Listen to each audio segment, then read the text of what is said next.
In a country where ordinary people can't even withdraw $100 from their own bank accounts, one man accused of stealing billions has just walked free. His price? $14 million. This is the story of Lebanon's most powerful banker, and the scandal that has outraged a nation. Riad Salameh. For 30 years, his name was synonymous with Lebanon's central bank. Appointed in 1993, after the end of the civil war, he was celebrated as the man who could bring stability to a country scarred by conflict and political division. Educated in Paris, a former banker at Merrill Lynch, Salameh was polished, Western-facing, and presented as a symbol of credibility. For a long time, the international press even called him the financial wizard of Lebanon. But the so-called miracle he engineered was built on sand. Behind the glossy image lay decades of mismanagement, corruption, and smoke and mirrors accounting.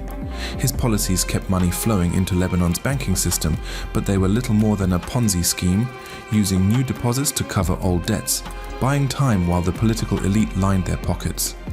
By 2019, the truth could no longer be hidden. Lebanon's economy imploded. The Lebanese pound, once stable, lost more than 90% of its value. Banks shut their doors. Ordinary citizens were suddenly unable to access their savings. Families queued for hours to withdraw tiny amounts, sometimes as little as $50 a week. Salaries collapsed, poverty skyrocketed, and the middle class, once Lebanon's pride, was wiped out almost overnight.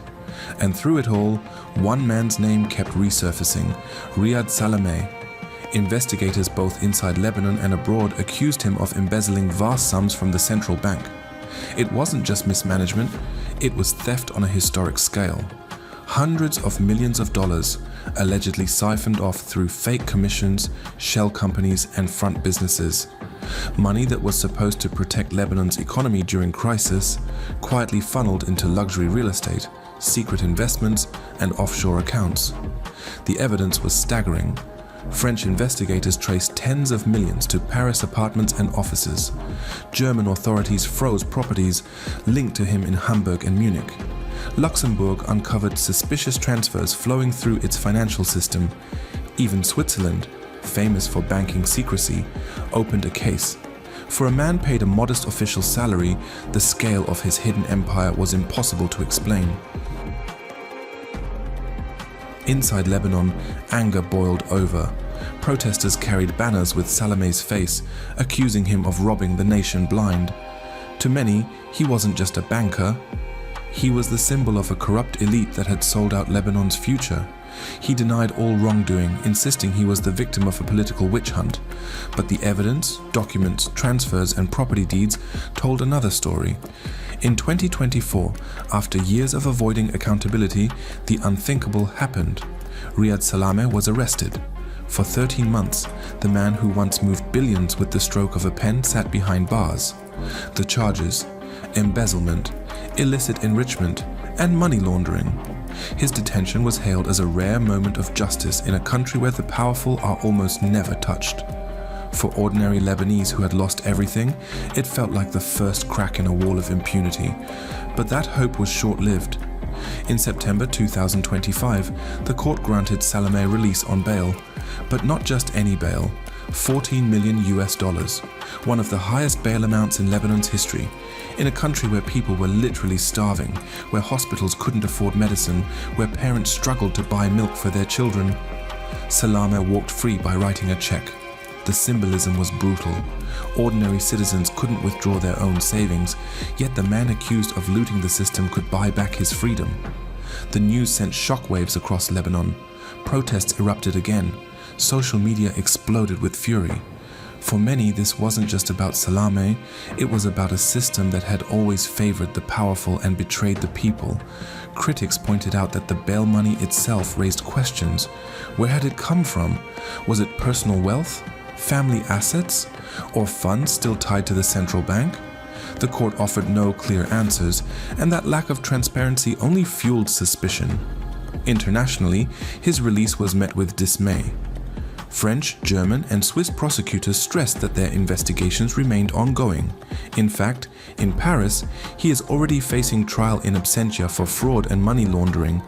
His frozen properties remain under seizure.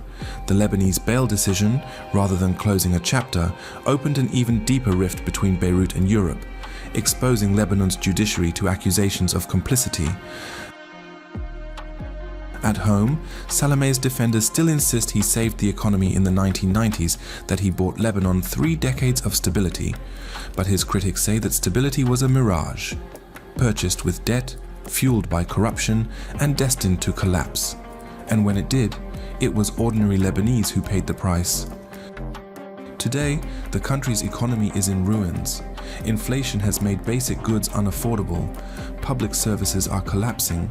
The United Nations warns of one of the worst humanitarian crises in modern history outside a war zone. And at the center of it all, the man once called the Wizard walks free, awaiting trial, but shielded by a system many say is too corrupt to ever convict him.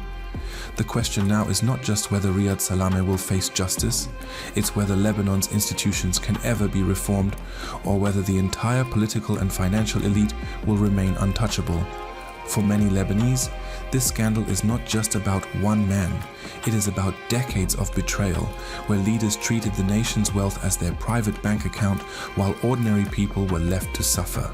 And that is why the $14 million bail matters.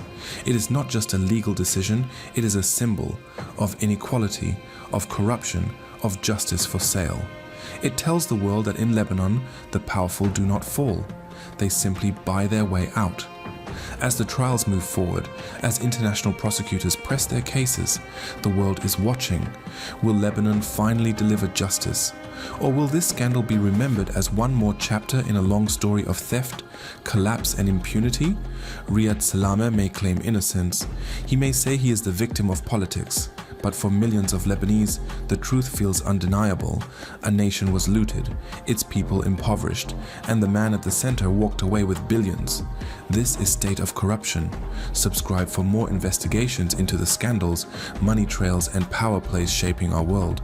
Because only by following the money can we expose the truth.